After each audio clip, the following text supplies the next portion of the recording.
হয়তো অনেকে ভাববেন যে রাস্তার মধ্যে এত জল, কি কারণে জল, কোথায় এটা? এটা কি হাওড়ার মধ্যে, না অন্যত্র কোথায় প্রত্যন্ত গ্রামে? না, এটা হাওড়ার মধ্যে এবং জনপ্রিয় বাজার এই হাওড়ার আন্দুল বাজার। দেখুন কিভাবে জল বেরোচ্ছে। শুধু জল নয়, নোংরা পচা দূষিত জল কিভাবে এই ড্রেনকে লিক করে বেরোচ্ছে। লিক শুধু নয়, ওভারফ্লো হয়ে বেরোচ্ছে। সেই ছবি আমরা দেখাচ্ছি এনপিএস নিউজ বাংলার পর্দায়। কন্টিনিউ জল বেরিয়ে যাচ্ছে। প্রতিবাদী ভাষা কিন্তু মানুষ হারিয়ে ফেলছে। হয়তো কিছু কিছু সময় স্থানীয় পঞ্চায়েত, আন্দুল পঞ্চায়েত সংস্কার করলেও তারপরেও একই অবস্থা দেখা যায়, বারবার একই চিত্র। নোংরা দূষিত পচা দুর্গন্ধযুক্ত জলকে মারিয়েই সাধারণ মানুষের পথ চলা। এই যে পথ চলা, দেখুন বাইক কিভাবে আসছে, স্কুটি কিভাবে আসছে, যেন একটা জলের মধ্য দিয়ে আসতে হবে আগে থেকেই মানুষ জেনে গেছে। কারণ এই আন্দুল বাজারে, বিশেষ করে ফ্যান্সি মার্কেটের সামনে প্রতিনিয়ত একটার পর একটা এইরকম ঘটনা আমরা তুলে ধরছি। দুর্ভাগ্য এটাই যে প্রতিবাদ করবে কে? প্রতিবাদ করার আগে ব্যবসায়ীদের একটু সচেতন হতে হবে। স্থানীয় পঞ্চায়েত, আন্দুল পঞ্চায়েত সংস্কার কিছু কিছু সময় সংস্কার করলেও বাধা কিন্তু আটকাচ্ছে না।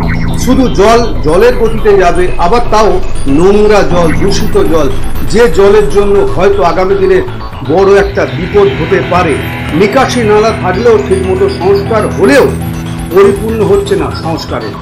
এই যে অবস্থা, সেই অবস্থায় দুশ্চিন্তায় সাধারণ মানুষ কিন্তু এখনো পর্যন্ত আবদ্ধ যে এই আন্দুল বাজারে, বিশেষ করে এই ফ্যান্সি মার্কেটের সামনে থেকে কিছুটা দূর পর্যন্ত কিভাবে এই জল আসছে মানুষ দেখছে, প্রতিবাদ করছে না। কিছু কিছু ব্যবসায়ী, দোকানদারদের উদাসীনতার জন্যই কিন্তু এই অবস্থানে পৌঁছেছে। স্থানীয় পঞ্চায়েত পরিষ্কার করলেও তাদের যে স্বভাব, সেই স্বভাব কিন্তু তারা রেখেই রেখেছে। কারণ তার ব্যবসা হোক, তার মঙ্গল হোক, সে তার ব্যবসা করে বেরিয়ে যাবে, কিন্তু অন্যের যদি ক্ষতি হয় সেই দিকে তাদের কুণ্ঠাবোধ বা দৃষ্টি আকর্ষণ থাকে না। এটাই দুর্ভাগ্য যে প্রত্যেকে ব্যবসায়ী হওয়ার পরেও একই চিত্র আমরা তুলে ধরছি এনপিএস নিউজ বাংলার পর্দায়। এই কঠিন পরিস্থিতিতে কিভাবে মানুষ বাঁচবে, সাধারণ মানুষ কিভাবে পথ চলবে, সাধারণ মানুষ কিভাবে এই জলকষ্ট, নোংরা জলকষ্ট থেকে বাঁচবে, সেটাই প্রশ্নচিহ্ন থেকে যাচ্ছে। এই পরিস্থিতিতে ব্যবসায়ীরা যদি এখনো না সচেতন হয়, তাহলে আগামী দিনে বড় কোনো বিপদ ঘটবে। একের পর এক এই ফ্যান্সি মার্কেটের সামনেই কিন্তু একাধিক এই অবস্থা দাঁড়িয়ে আছে। দেখুন কিভাবে টোটো যাচ্ছে, তারাও কিন্তু জলের মধ্যে এইভাবে যাচ্ছে। এটা তো দুর্ভাগ্যের ব্যাপার যে ফ্যান্সি মার্কেট শুধু নয়, একদিকে অন্যদিকে অন্য মার্কেট, তাদের গায়ে জল থাকে না, এই নোংরা জল থাকে না, কিন্তু ফ্যান্সি মার্কেটের সামনেই থাকে।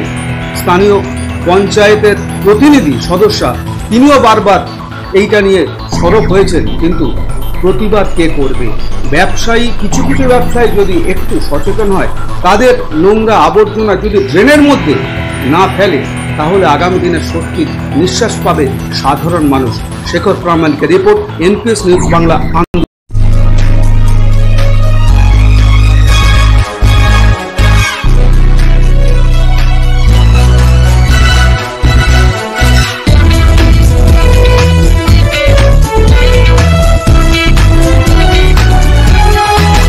আপনারা দেখছেন এনপিএস নিউজ, সবার সাথে সবার মাঝে।